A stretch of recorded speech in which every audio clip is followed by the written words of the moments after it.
All right. Thank you, everybody, for joining us. There's still people trickling into our room here. We've had a really good response once again. So hopefully we shine some more light on the situation. So this is our second in the series of webcasts, live webcasts on the coronavirus situation and how to deal with it with your business in the startup world, whether you're a founder, an executive, or an investor. My name is Vitaly Golub. I'm the managing partner of GS Capital. I wanted to welcome my partner, the S in GS, Giovanni Saletti, and he will do an introduction of himself, and as well as Louis Leho again of L2 Council. So, Johnny, why don't you take it away? Yeah, hey, hello. This is Giovanni Saletti. I hope everyone is doing very well and is healthy at home. Hope nobody got sick. I was last week talking to a couple of companies, and it kind of popped up in my mind. I started my career as an entrepreneur in tech, and I ran into this fire sale situation myself. And I learned a lot of lessons, hard lessons. And I thought maybe there's something to share with probably some of you are much younger than I am. In my life, this is the third time that I'm running into this kind of situation. And so I wrote something up, which you might have seen on Medium. And then we thought we start a webinar and go through all the steps that I made wrong at the time, and I've seen it later on also in turnarounds. And ever since I changed sides and I'm on the investment banking side, I've seen it, with other companies, and it looks like it's coming up again. So that's real quick. While we set this up here, Louis, do you want to add something? Hey, thanks, Johnny. I'm Louis Lowe, and for those of you that don't know me, I'm a Silicon Valley lawyer, and I help businesses and ventures with compelling technologies reach their growth objectives with sound legal strategies and solutions. In my legal practice here in Silicon Valley, it really spans the gamut from two girls, a laptop, and a dog, and sometimes no laptop, all the way through large public companies. And a big focus of my practice is helping companies raise money as well as buy and sell at the right time. And what we really wanted to talk about today is for those of you who are out there in this tough spot of, am I able to raise money or do I have to sell, what to do? And so Johnny and Vitaly and I came together, and we want to give you our best thoughts on exactly, how to go about it, how to think about it. We've all seen a lot of war stories of things that worked well and things that went wrong, which we hope to share with you. We'd also really like to make this an interactive session, and please do use the Q&A feature, the chat feature, and we'll try and get to as many interesting questions as come at us. Vitaly? Yeah, so between the three of us, we have about 60 years of experience on all sides of the table. And the three of us at various stages of our career have gone through now the third crisis. So we're here to help and hopefully shine some light on this and then show you some direction and maybe help in your particular situations as you reach out to us. So before we dive into the details, as before, we will make the slides and the recording available after the webcast. We'll send that out to everybody registered. Please do use the Q&A function. What we'll do is go through some prepared notes, and then we will finish off with a good Q&A session. So please start thinking about those questions. You can go ahead and start sending them in through the Q&A function. I will start sorting through them while Johnny and Louis share their experience with you. You have their contact information here. You'll have it at the end, as well as mine, and we will send out the slides so you can always get in touch with us. Okay, so with that, let's dive right in.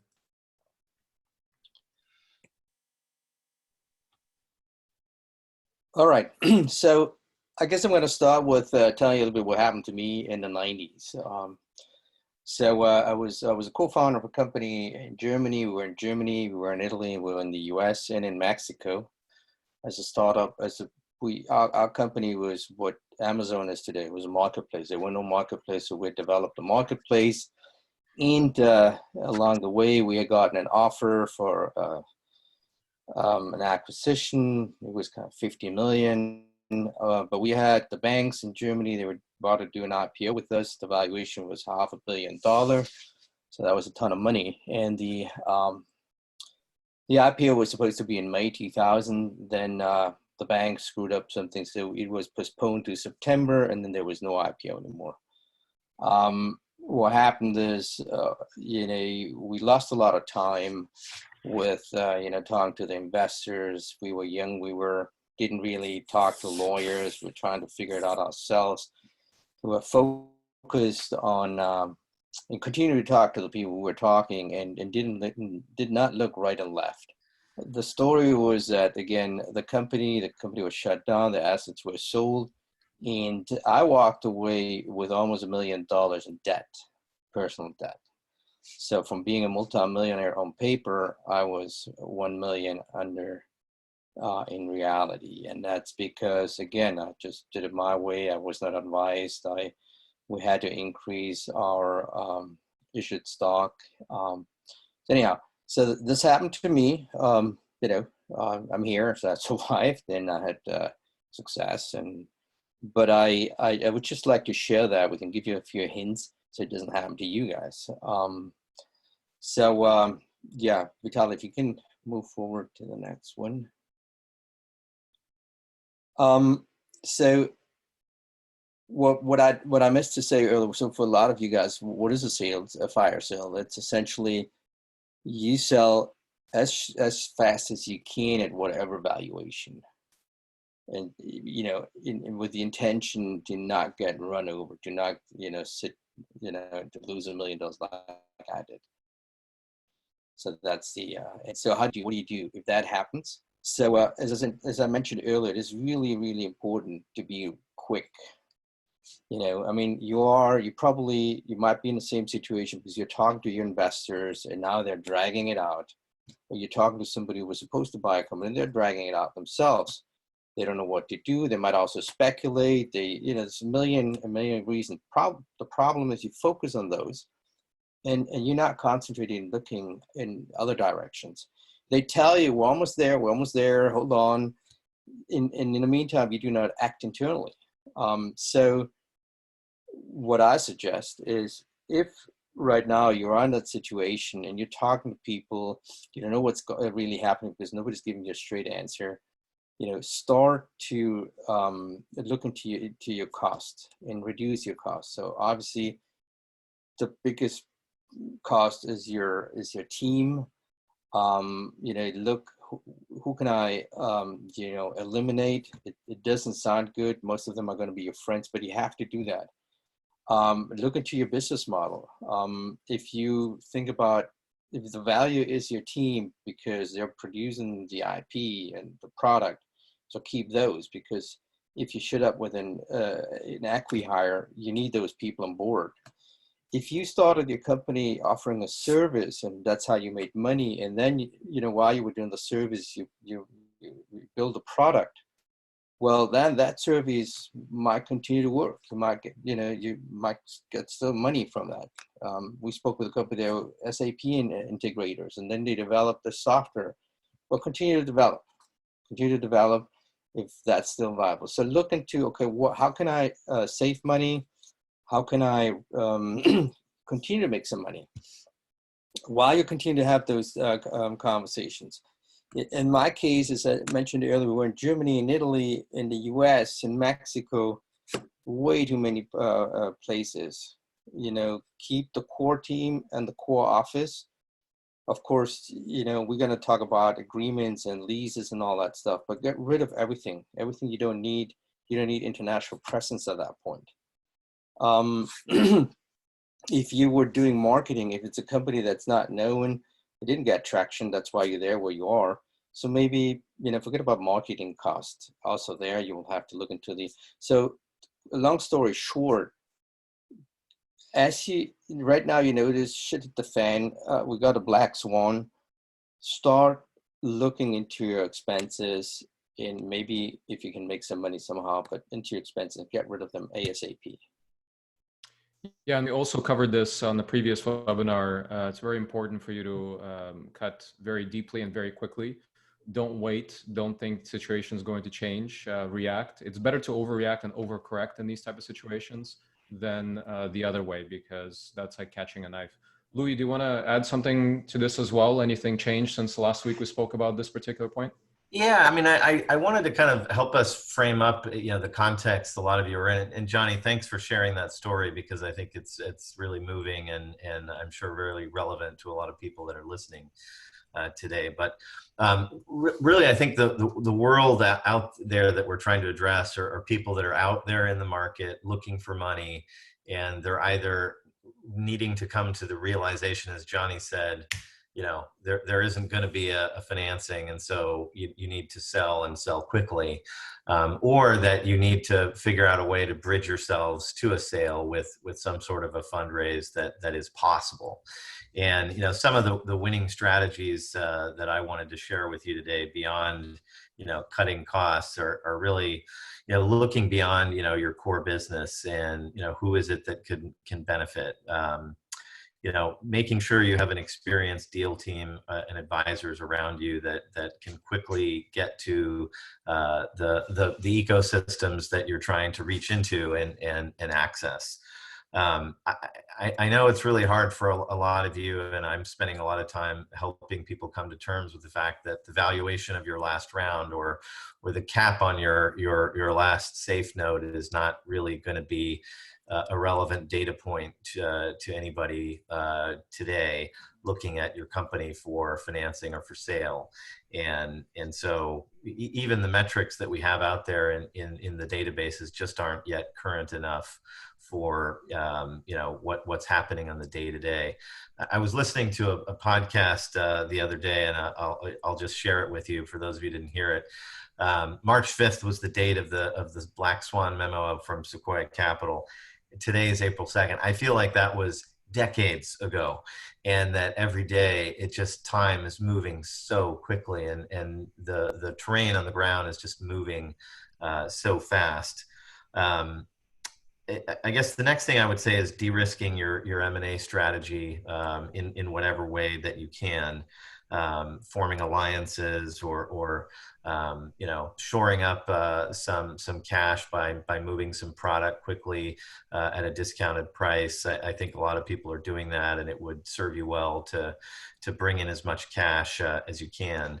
A couple of other concrete steps I want to say is people like Johnny and Vitaly and I, we're here to help you prepare. We're here to help you avoid panicking, and we want to help you be bold, because while the markets are experiencing historic disruptions right now, that doesn't mean that your idea and your business isn't really compelling, and it won't be very attractive to somebody out there. It's just not going to be on the same valuation as we thought. So those were the thoughts I wanted to share with you all to put this in context. Vitaly? Yeah, just a couple of quick takeaways on this. Very important that I think gets overlooked, that I think I'm glad Louis highlighted. One is to actually, besides just reducing costs, is to actually, if you have physical products, get rid of some inventory and discount it. And that's a great way to bring in some cash, and understand that you need some cash to run through a sales process, right? It is a business process that you need to capitalize and use. One quick, really interesting example came in through a question in the chat before I move on to the next section is, what about the restaurant business? Well, you see what happened in hospitality. They cut very quickly and very deeply because they had no choice. With, let's say, a high-tech business, you may think you have a little bit more choice, but that's the end result there. So let's go on to the next section. Okay, there was a communication. Also here, out of my experience at the time, shit hit the fan, and of course, you talk to certain people inside the team, and you think, well, they're well educated and they will understand. Well, bad news. Most people don't understand. They're scared, and the moment you give them the bad news, they tend to walk away. So just think about what you're going to communicate to whom. So create a team of the 2, 3 people that they're going to be with you. Communicate to your shareholder, to your investors. Get them on board. Share it with them right from the get-go. Said, look, I'm talking to these guys. We've been talking with you, but we need to do more. We might have to do parallel, continue to raise capital, maybe find somebody else, but we also need to think about selling the company. Get these people on board, and again, what you communicate is going to be very important. I'm not going to dive into something else, but also what you communicate at home, because people get scared. So I'm not saying we're going to be by Easter, we're going to be in church and make everybody feel very comfortable, because it's not. But also, do not walk around like a scared chicken and talk to everybody. It's only going to create panic. So again, talk to your investors, be candid, don't play politics. Get a good team inside, a 2, 3 trusted people. Maybe if you run into problems with your investors, get a mediator right from the beginning. We could be one, whoever you think is, who could mediate between you guys and the investors, because you might not be on the same page now. When you think about selling, but you have to do it quick. So do not procrastinate. And then the other thing is coming, back to the team. They're going to start talking among them. If you decide you're going to cut away, get rid of some people, is another mistake I made at the time. Make a list. Say goodbye to all of them. It's like a cancer. You don't cut a little piece at a time, because it's only going to make it worse. People are going to talk. Decide who needs to go. Do it at once, and then from there on, move forward. Louis, do you want to cover some aspects on the legal kind of liability aspect of communication during these times?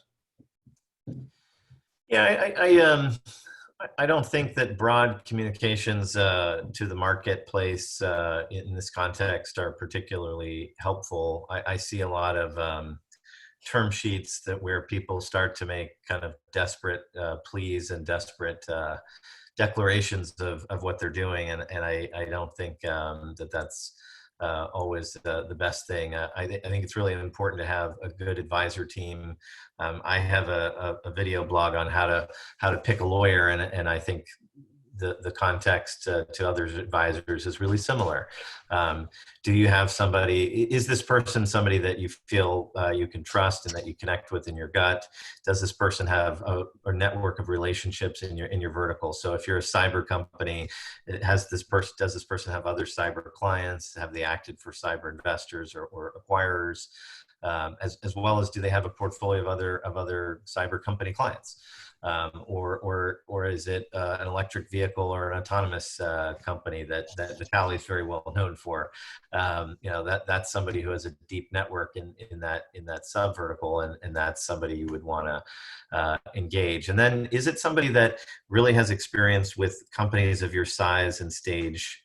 So hiring Goldman Sachs is a great thing. It's a great bank, but they generally don't do deals for less than a very, very large number. And if you're looking to do a fire sale or do a down round, you should be working with people that have experience in that size of the market, that play there, because they're going to work hard for the deal that you need to do. So that would be my advice on communications. It's hard to hang a for sale sign around your business and publicly communicate on that, Vitaly. And that's why I think it's really useful to work with people like you, who can just and Johnny, who can very quickly, reach out to people in their network and say, hey, I have an exciting opportunity with a business that is looking to do a deal, and they're ready to move quickly. To Johnny's point, you're ready to move quickly, and from a legal perspective, being ready to move quickly means you have all of your contracts, agreements, all available in a data room or a Dropbox that your counsel has reviewed, and to make sure that there's no kind of red flag in there, and that you can run a process very quickly. Vitaly? Yeah, so that's a good segue to the next section where we want to cover specific agreements to pay special attention to. Yeah, so I'm not going to say a lot, as this is obviously Louis' turf, but the only thing from a tactics point of view, before you talk to your investors, huddle up with your lawyer, make sure that you know exactly what you're allowed to do with investors, with other shareholders, just get a good overview what's doable and not doable.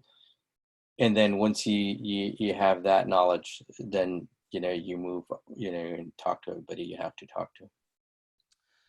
Thanks, Johnny. In this slide, we really wanted to help you think about the legal consequences of either a down round or a fire sale on your various agreements. And so I'm going to talk just about a fire sale first, and then we can talk about down round. If you're looking to sell, you really don't know at the outset what the structure of the transaction is going to look like. In your best world, it's going to be a sale of the entity, so it'll be probably a reversed subsidiary merger, or it might be a share sale. But it's just as likely that the buyer might come to you in a market like this and say, you know what, I want to do an acqui-hire. I'm going to just pick and choose the assets I want to take. I'm going to leave behind the liabilities that I don't like. I'll hire some people, but not others. And so you have an asset deal. And then in other circumstances that I've seen where a fire sale has occurred, we're unable to get the buyer to pull the trigger on even that asset deal. And so we said, well, why don't you just license our technology? And we just sold a license for the highest price that we possibly could, with enough money to do things post-license agreement that would help us wind down the company. So those are kind of the three structures of what a fire sale looks like. Entity deal, asset deal, or license, and the license could be exclusive or non-exclusive. And if any of those are the case, you've got to then understand what happens to your customer agreements, what happens to your key suppliers. Are they going to do business with your buyer? Are they going to buy from your buyer if it's a customer? What happens to your lease? What happens to your critical supply lines? And then what about your employee base and your contractors? If that's how you work with people, what happens to them? Do they have any special rights? Again, back to the definition of fire sale. We're talking about a situation where a company is going to be sold for less than the preference stack. So that means the employees are all out of the money. They get zero on a sale because all they have is options or common stock. And so in that scenario, if you're an investor, you can't really expect those employees to get you any return on value because they're not aligned with you. And so if you're an employee or a founder out there, you're going to want to, at the right time, and Vitaly and Johnny will talk about this, look for some sort of a management or carve-out plan so that you, the founders or the employees, get some incentive or some piece of the eventual transaction price. And, rule of thumb, I lick my finger and stick it in the air for those of you who are listening, not watching, is 10%. But, every circumstance is different. It might be higher, it might be lower. You might be able to get 20%. You may be unlucky and only get a smaller number, and typically that will be in relation to the size of the deal. So if you're a founder, you're looking for a carve-out plan. And then finally, looking at your corporate and your investor agreements, you need to understand and you need to work with your bankers and your lawyers to have a waterfall and know if you're able to get $5 or $10 million for the sale of your company. Hopefully it's a much larger number. Who gets those payments in what order and when. And the investor agreements will tell us that. So those are the things that I wanted to share with you all about the importance of understanding what your agreements say at this time. Yeah, and keep in mind that especially in situations like this, when you're talking about a closely held private company, if it's quite valuable, you have a few folks, and you should be coming to agreements. So a lot of the agreements will be renegotiated. You just have to not hide from it and try to head that off as quickly as possible, which brings us to the next section on investors and shareholders. Yeah, yeah, quick. This always happens when you negotiate, that you need to get your shareholders and investors on board. There's always a naysayer. There's always somebody who's super greedy or somebody who, whatever. But you need to get everybody on board. And the other thing is you need to be in a situation that you can negotiate. Because if it becomes a parliament every time, well, then it all slows everything down.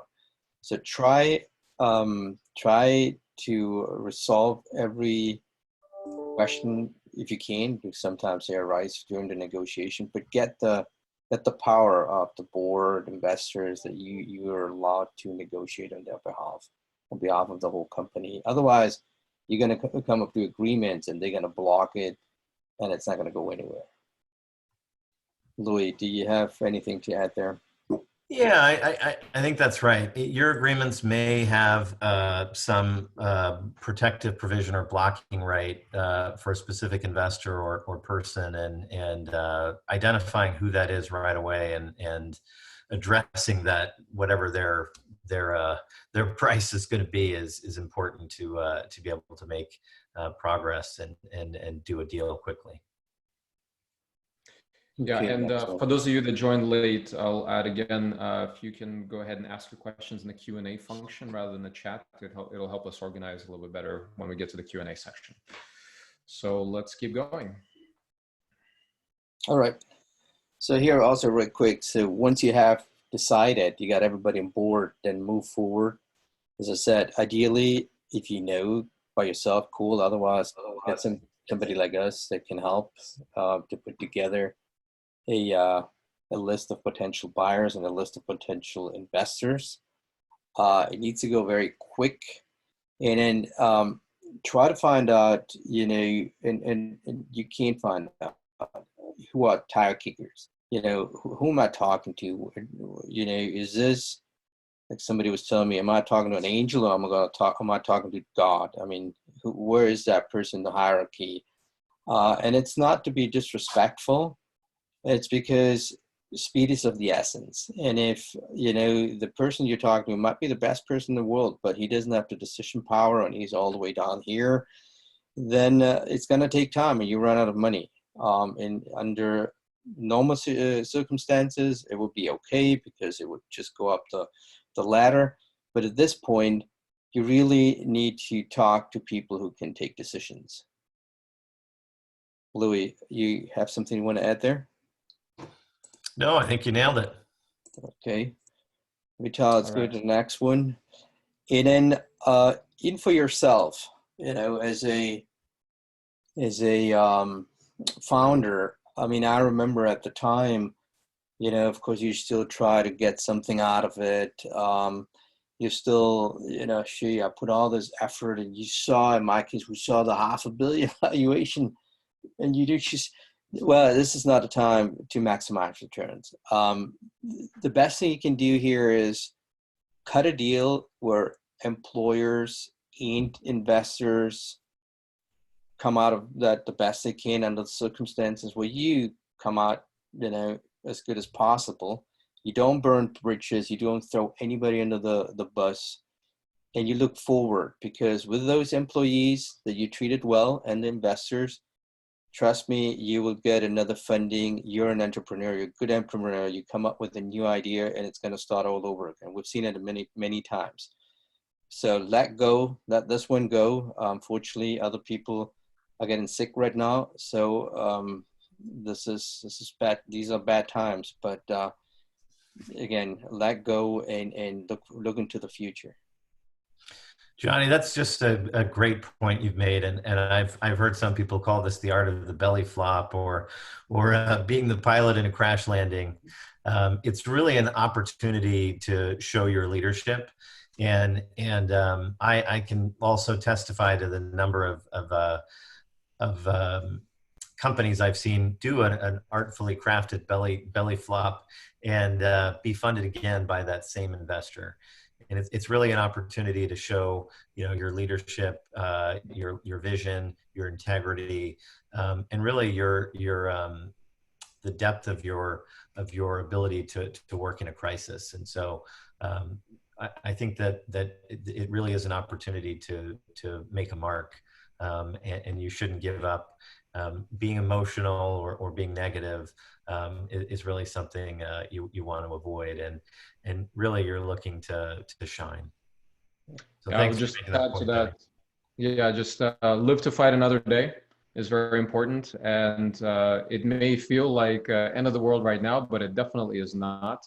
The three of us, this is our third go around on a crisis. And after all, as a founder entrepreneur, you have the most to gain on a successful venture, but you also have the most to lose because all your eggs are in this one basket.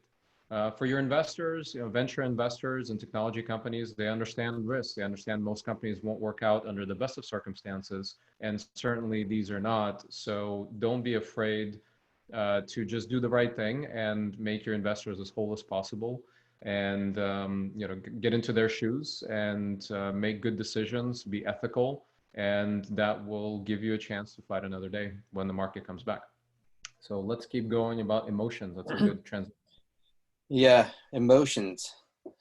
So I've lectured at times at the university when I was living in Florida, and people ask me, "So what does it mean when you're an investment banker? What is that?" As well, you start doing a lot of math and valuations and that kind of stuff, and eventually you become a sort of a car dealer. You sell, but at the very end, you need to keep everybody at check because emotions are they fly high. And right now it's really stressful because we're losing a lot of stuff, and so we need to keep emotions in check. One, it happened to me also under the best circumstances. One wrong answer, one stupid remark, and the whole deal fell apart. After all, we're human beings. Gotta remember, some people, they're cool enough to look at the numbers. A lot of us, they have egos and emotions, and there's respect. So try to keep it a check. Happened to me with a very good, one of the most famous German investors. I got really upset, and instead of answering, I went running in Hamburg. It was flipping cold. Do something, distract yourself. You'll see, sleep over it. If you write an email, it happened to us a million times, don't send it out, leave it there. Go do something, come back. But keep your emotion in check because it could really at the last minute destroy the whole effort. There's actually a good question that came in through the Q&A that I think you just partially answered in context. What resources do you recommend to manage emotional turmoil at this time? I'll add my bit. Maybe Louis, you have some ideas as well. It always helps to look at the big picture. This is a temporary hiccup. Things don't go the way you'd like them to go. It's not the end of the world. As long as you're healthy, you can do this again later and learn the lessons that you've learned. So look at the big picture. Be thankful for the positive things in your life as an entrepreneur, and operate with a cool head and a warm heart for the people that you're responsible for, your employees and your team. And also do the ethical thing with your investors that you have a lot of control over on where capital kind of goes when the company is in such a situation. Louis, anything else you want to add on that one? I think you've said it. All right, so let's keep going on transparency. So the last one is transparency. What does that mean? It's so now you agreed with your investors and with the other shareholders to do something. Just keep the communication. Be transparent. Do not hide things. Keep them updated. Sometimes you have 4 investors, and some people will only talk to one, but we don't include the other ones. And all of them, the other one talks. So let's be transparent. Everyone should know everything at the same time who's in that task force, and don't wait. I've seen entrepreneurs, they were doing the right thing, but they just didn't want to turn around and tell the other ones. And that just created, a bad vibe. So keep also, because the investors and the others are very educated and intelligent people. They can give you feedback. So is also a way to let off some steam, maybe, or get positive thoughts. So be transparent. Talk to everybody, to the people, the task force, the important people. Louis, Vitali. So I'll let's go right to the legal considerations and kind of the meat of that aspect for Louis. Yeah, I mean, I think I hit this on an earlier slide, but when you've got a buyer on the hook, the first thing we're going to try and do is assume that there's an entity deal. We may or may not succeed in that. The buyer is probably going to want to look at an asset deal, and I think if that's the best case scenario, that's just what we have to live with. And most likely the negative tax impacts of an asset deal versus an entity deal in a fire sale are not as pronounced, as usually you're selling the assets at less than book value, so there's no corporate tax, and the investors are going to get whatever they're going to get is less than their invested capital, so it's going to be some sort of a capital loss. And so I think having an asset deal is not the end of the world. It's not worth losing a deal over. And if that's the term sheet you get and you want to move quickly, I wouldn't argue with the buyer that you need to turn it into an entity deal. And then finally, keep in your back pocket a Hail Mary is if you can't get an asset deal done is to propose a licensing deal. That's oftentimes a really good way to get the buyer what they really are interested in. They can always hire the people that they want. One interesting question on the side, which I'm just going to fold into this slide, is what to do if a potential acquirer is going to meet all of your best team members, and how do you prevent them from just hiring them directly? And if you have good advisors at the very outset, most buyers will sign an NDA and they'll agree to some sort of a non-solicit of some universe of people that they meet.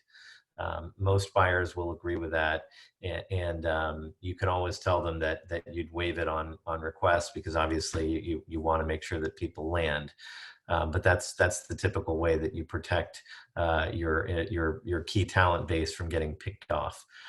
The next piece is who's in the deal and who's out. And unfortunately, in every one of these fire sale situations, a buyer is going to look at the population of talent, and they're going to decide who they think is key.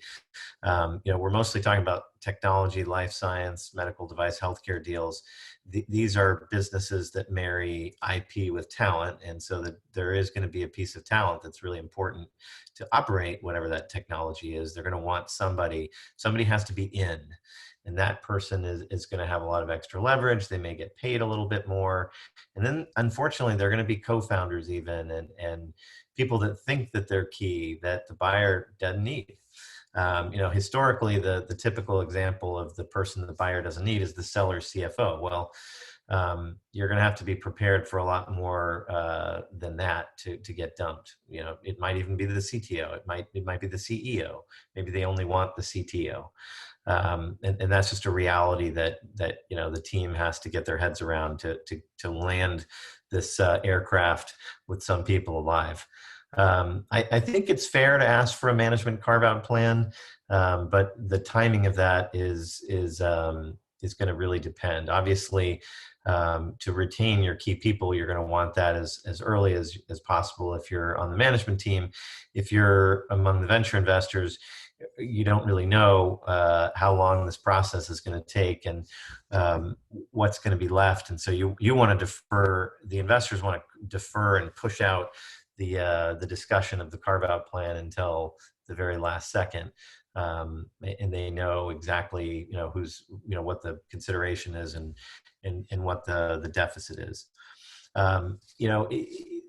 Investors will often tell management who ask for a carve-out plan, hey, you negotiate your own deal with the buyer in terms of a sign-on bonus or buyer equity. And that can be a solution to the quagmire of carve-out or no carve-out plan.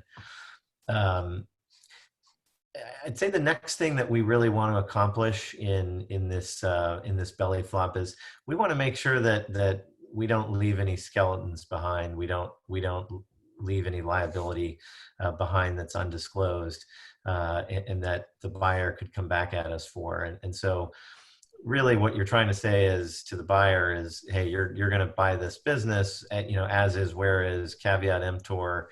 And the buyers are probably not going to accept that. They're going to have the leverage. They're going to want some sort of an indemnity. And so your protection against those reps, those deep buyer reps and warranties and indemnity is the disclosure schedules.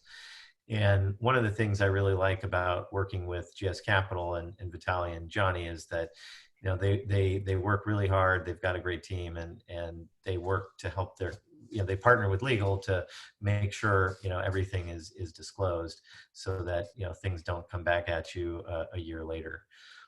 Finally, if you're doing an asset deal or a licensing deal, there's going to be a corporate rump that remains. There's going to be some entity that needs to get wound up.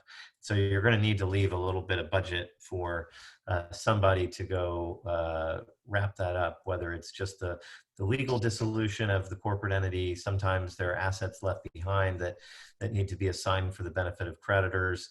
There are some great people out there. And I give a shout out to my friend Mike Hogan, who does a great service to a lot of management teams and investors in helping take their assets and assign them for the benefit of creditors, and then somehow liquidate them at some point down the road and return something when and it can oftentimes be found money. So those are kind of the legal things that I wanted to share, Vitaly and Johnny, but maybe a good time for some war stories or some Q&A on legal questions. Yeah, we have a lot of really good questions coming in, so I want to make sure we have enough time and end at the top of the hour here as we planned. So why don't we go quickly through the remaining couple of prepared slides that we have and get right into the meat of the Q&A. Johnny? Yeah, so this is the last one, essentially. I mean, a lot of you guys are good programmers, good business guys. But I think, and that helped you to set up a company. This is not what you have to demonstrate to be good leaders. And it'll help also after the crisis. People will remember if you get things, if you let the team through this disaster and your investors, believe me, they will remember that. And it's going to be much easier to raise another round of capital and start with a new company. So, the last thing I started with my story, and I will conclude it with my story. At the time, I had a very successful entrepreneur here in the US. He was also the godfather of one of the presidents in the United States. And he told me, he said, look, you learn a lot during good times, but you're going to learn much more during bad times. And at the time I was losing my shirts. I'm like, what the hell is he saying? But he was right. I did then turnarounds afterwards, but I learned a lot there, and how to deal with all the negotiations that I did. I've done M&A now for 20 years, but that was a very, very helpful lesson. And so do not look at it as an educational part of your life. Vitaly, you want to add something? Very important element here. We have a couple of slides on stats that I want to make sure we get to. So Lou, if you want to cover these. Thanks. Great. We had a last minute ad. We're seeing just a huge drop off in transactions that are happening right now. And this data shows you that. I don't get despondent about this. In fact, it makes me a little nervous because I think that there are a lot of transactions that would otherwise have happened but have just been pushed out. And so I think Q3 and Q4 especially are going to be just frantically busy for your favorite panelists here, and I think the market's going to be ever more crowded as we get later into the year. So the fact that things are frozen right now doesn't mean that they're going to stay that way. And I think that we typically see, in markets like this, that there's a big dip, but then, there's a recovery just at different valuations and different metrics. And so we're definitely seeing a big drop off in volumes with the end of the first quarter. Do you want to hit the next slide? Yeah, just before we get into this, I've also been doing a bit of research and thinking about what's going on kind of in the macro environment. This is not like the financial crisis of 2008, 2009, because this is not largely structural. This is kind of an events-driven problem. And that means there will be some pent-up demand. Certainly some deals will evaporate forever, but there will be a lot of pent-up demand, both in deal making in our world, in M&A and in funding in the latter half of the year, but also in weddings and things like that as well. So you're going to see things come back much quicker, whereas before there was a structural dip because we were in a bubble. In this case, it's quite different. So let's hit this last group. Let me add something to all that. Just remember, guys, the fact that obviously things got cheaper now. A lot of people who would not have done a deal, they might come out of the woodwork now. So usually, when things it becomes for a lot a buyer's market, as it's called in real estate, but also here. So I believe once things get the smoke settles a little bit, this will create a lot of opportunities for buyers. Obviously, you selling at cheap, but again, we're talking about saving whatever can be saved.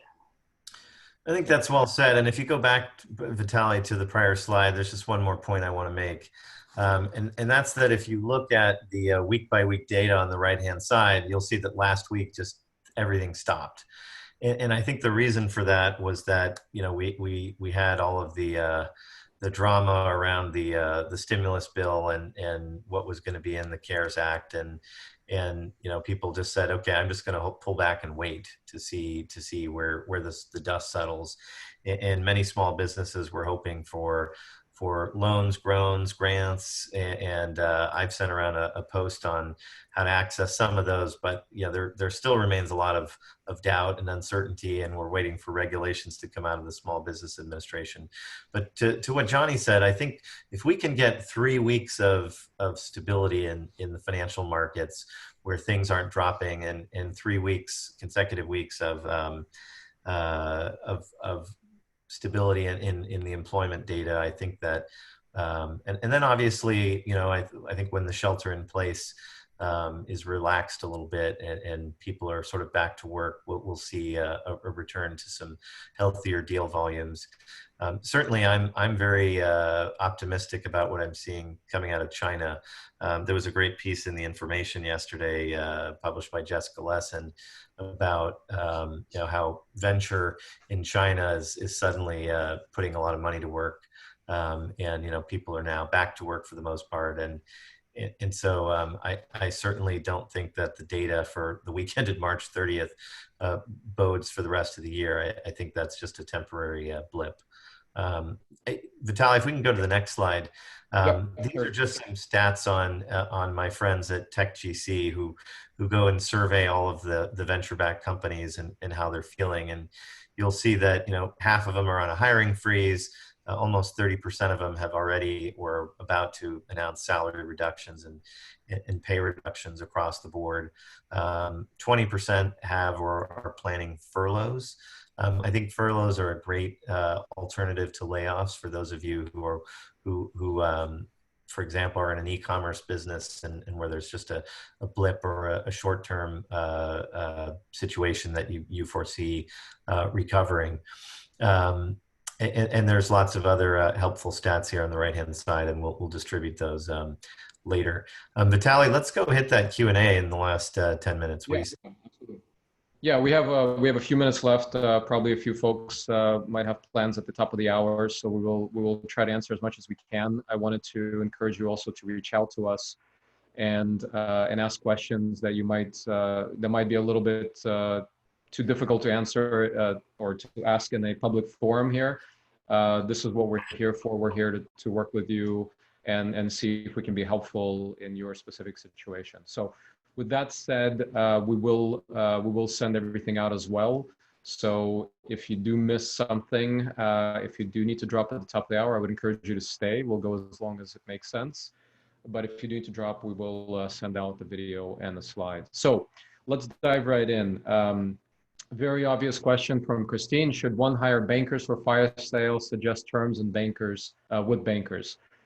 So I can touch on that, and Johnny maybe can add on that. Yes, you should absolutely surround yourself with professionals that have experience both on the finance side and banking side, being able to make deals happen, and of course lawyers that will guide you, make sure that things go well. You need the experience, the right type of lawyers that that deal with these type of things. A bad lawyer can blow up a deal and stretch things out. A great lawyer can pay dividends very quickly.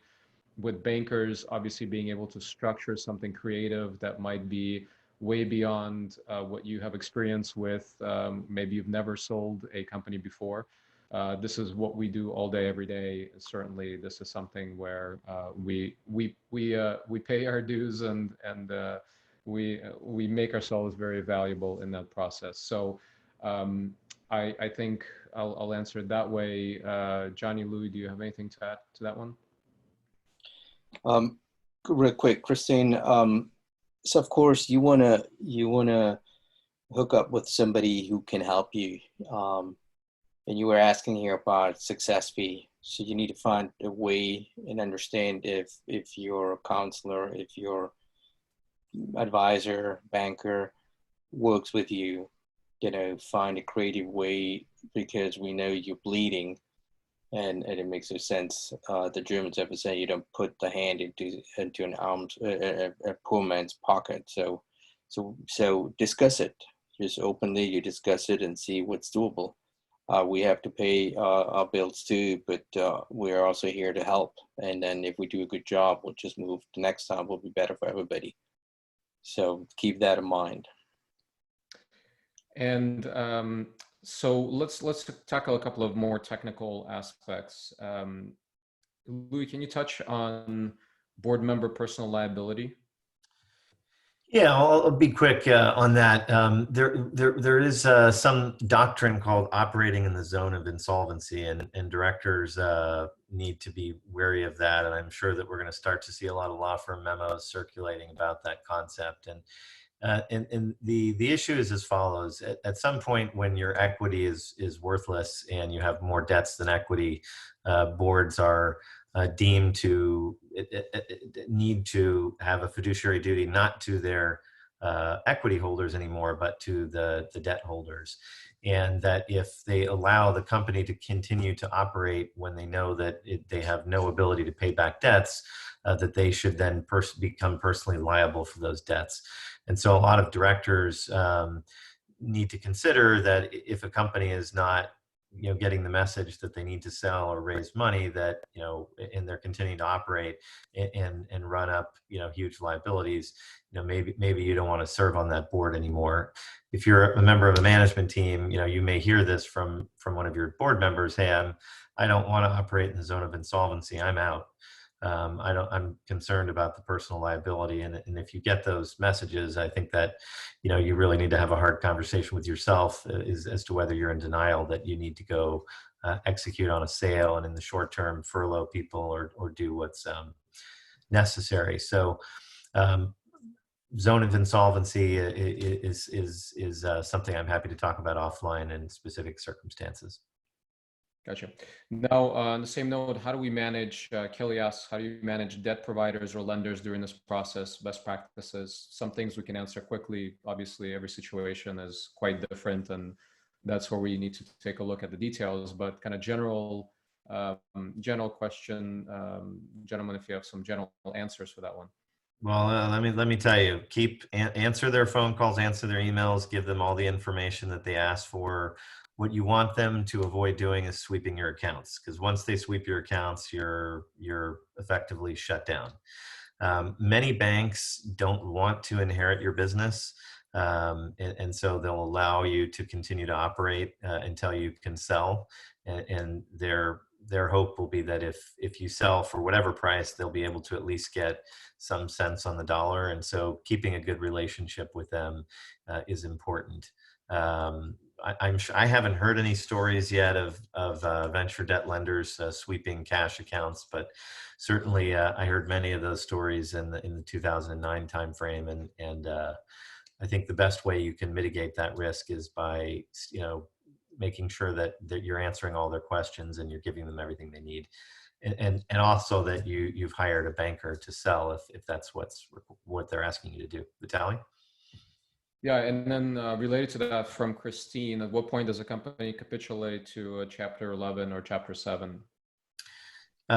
So the bankruptcy laws are federal.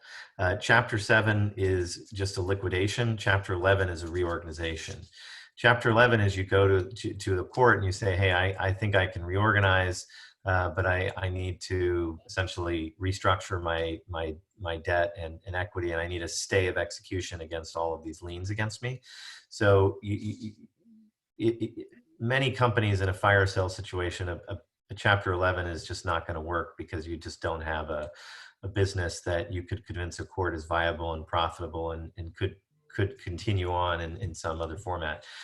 Chapter 7 is you ask the court for a stay of execution so you can have an orderly liquidation.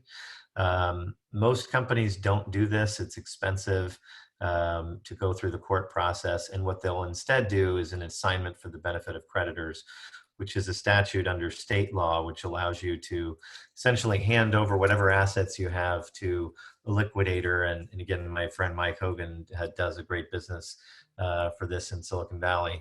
And they take the assets and then you no longer hold them, and then you can just dissolve the company. Whoever this recipient or assignee will get a fee and give you some money, and then you're done. And the ABC is probably a much more viable road to go down. When you do this is when you cannot meet your payroll. You've got to look at your payroll and calculate when you're cash out. And when you look at the payroll, it's not just you've got to include people's accrued vacation and PTO if they have it. And you've got to do a real calculation of what you owe your employees. And my advice is that once you get beyond, if you have less cash in the bank than you have to meet that last payroll, you need to go ahead and do an ABC. And there's also a question that I think is somewhat related from Colleen. How do you compare the funding from investors versus SBA Economic Injury Disaster Assistance loan under the current public policy? I think part of the answer is that the exact details for these loan programs haven't been published yet, but generally kind of coming back to taking on loans, maybe a good way to answer that is kind of loans that you're getting right now, one way or another. Where might they fall in the waterfall situation here?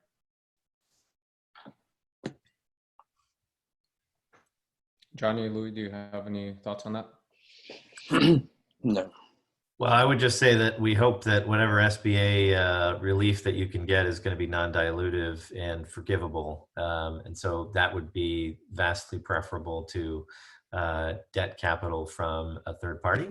But equity capital is always something you don't have to pay back, but it dilutes you. So, I'm hoping that these SBA relief programs are going to provide a lot of help for startups, but unfortunately, there's some ambiguity in the rules as to their availability to venture-backed companies, which many of us are lobbying our congressmen to go ahead and fix. So, in a very rare agreement between Democrats and Republicans, Speaker Nancy Pelosi and Minority Leader Kevin, I forget his last name, from California, agree that the SBA loans need to be clarified that they are in fact available to venture-backed companies. Vitaly, let's go to the next question. Yeah, I, that's a Vitaly, I great see I see a question here that I'd like to answer, and it's about, you know, I guess Marco is asking, hey,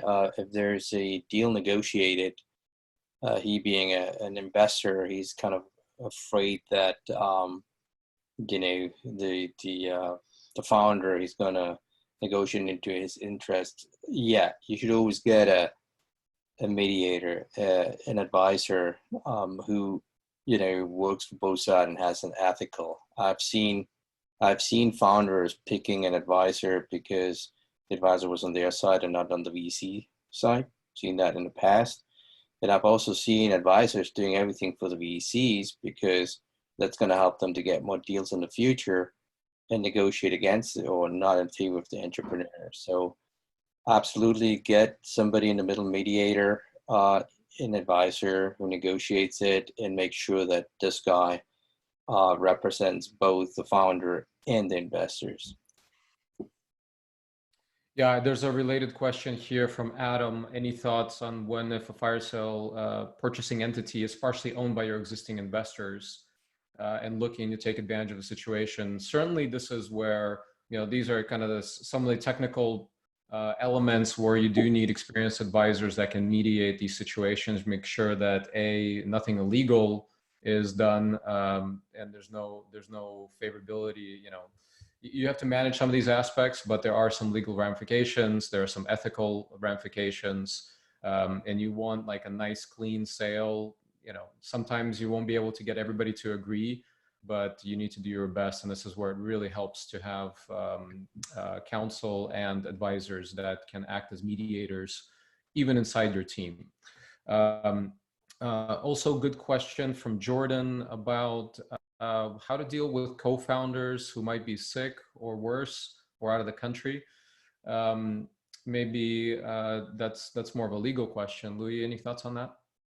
Well, we have a lot of virtual technologies, and electronic signatures are valid in the United States in every state. And so I think that's certainly a challenge. The absence part should be something you can navigate. If they're not answering the phone, however, or signing documents, then, you know, they're simply not going to be part of the quorum if it's a board issue or a shareholder issue. And then you've got to look at your ability to adopt a resolution in the absence of them showing up at the quorum.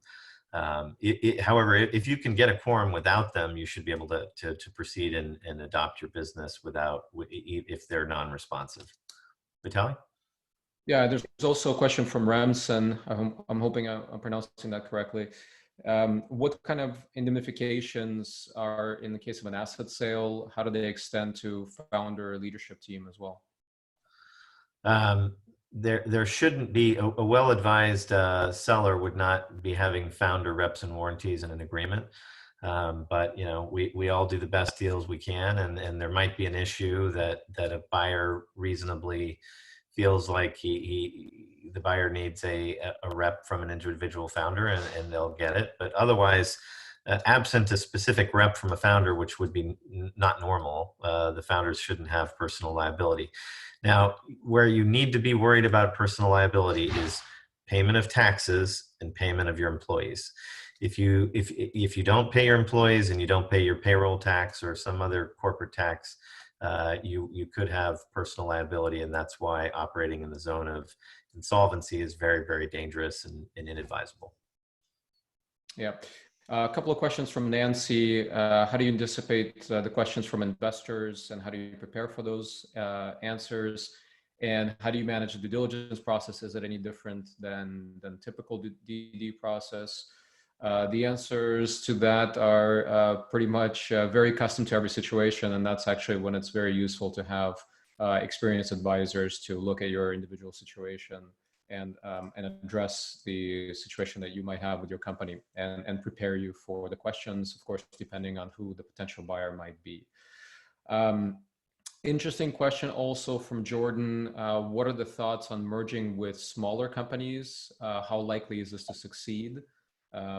pretty broad question that can mean a few different things, but certainly kind of, if you're merging with a company, you want something that they have, maybe they have more cash in the bank, but you're further ahead in the business stage. Certainly you have to find ways to combine forces and stay afloat. Vitaly, here a few thoughts. Well, Jordan, uh, there, there's never a merger. There's always somebody buying somebody else. So what I would do is, if they have cash and you do not have cash or not enough, they're probably, I mean, are they willing to share with you? That's my first question. So to be careful there. Well, the other one is, what kind of solution do you have now? Are you going to go horizontal? As you well know, most of the people, investors, they want focused, solutions. If you start going broad, you might have issues after the crisis to get more money because you do a little bit of everything. So as Vitaly said, it's a tough one. It's a broad question, but here are a few thoughts you've got to keep in mind. Is it the same business model? All of a sudden you have two different business models. Is it yours a product company, the other is a service? Now, again, you have a mixture that, out of my experience, makes it always very hard to sell or to raise more money because it's not crystal clear anymore. So, with that question, that broad question, I was just throwing a few thoughts at you that you have to answer for yourself. Yeah, very good. And there's a couple of questions from anonymous attendee about SBA loans as well, as far as that some may not be forgivable. Again, it's a little bit too early. They're going as quickly as they can, but they haven't really published and all the details just yet. And we don't, up till I think yesterday, we didn't even know how they'll handle venture-backed companies, if there will be consolidation issues where they will be considered small businesses or they'll be lumped in with the rest of the portfolio. So I think it's safe to assume to a certain extent they will be pretty flexible and pretty forgivable, but that's we have yet to see what that is. So there's that, and let's see, maybe one or two more and we will call it. We're happy again, you have our contact details. We'll be sending out everything after the webcast here. So absolutely feel free to reach out to us with very specific questions and situations you might have. This is what we're here for. And let's see. So Marco also asked a question about somebody outside helping with the negotiations, appointing an external person to negotiate to avoid risk of being seen negotiating your own interest. That's something certainly that we want to avoid. And that's, again, when you have, you need to choose really ethical, good advisors that will keep you out of trouble and make sure to kind of help mediate different interests inside your team and with the buyer. Let's see, a question about furloughing as an alternative to firing the team. If you have that option, of course, you also have to think a little bit long term. It's very likely that your business will change. The needs of your business will change.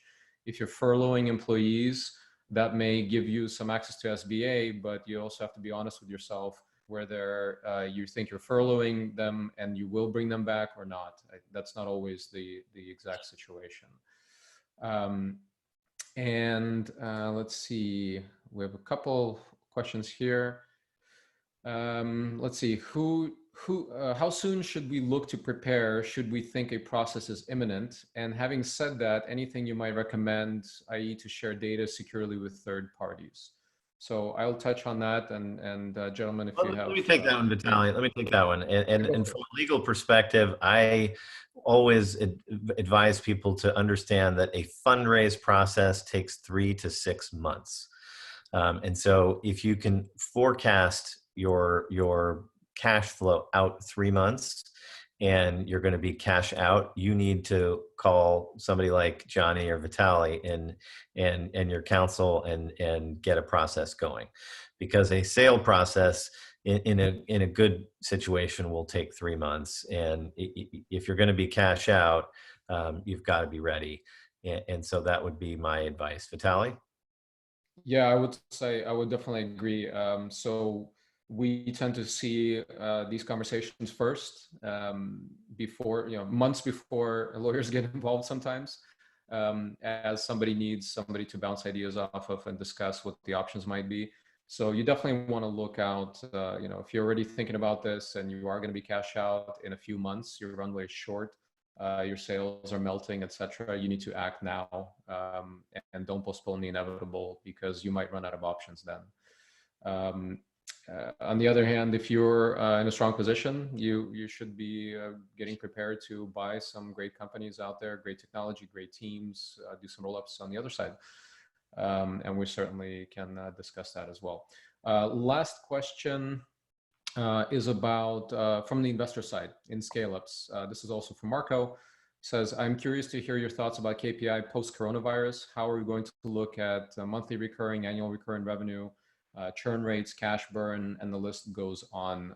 So I'll touch on that a little bit, and Johnny and Louis, if you have some ideas to add. I think certainly we've been in a kind of a escalating market where it's been a bit of a bubble in a certain sense, from valuation standpoint, from expectation standpoint.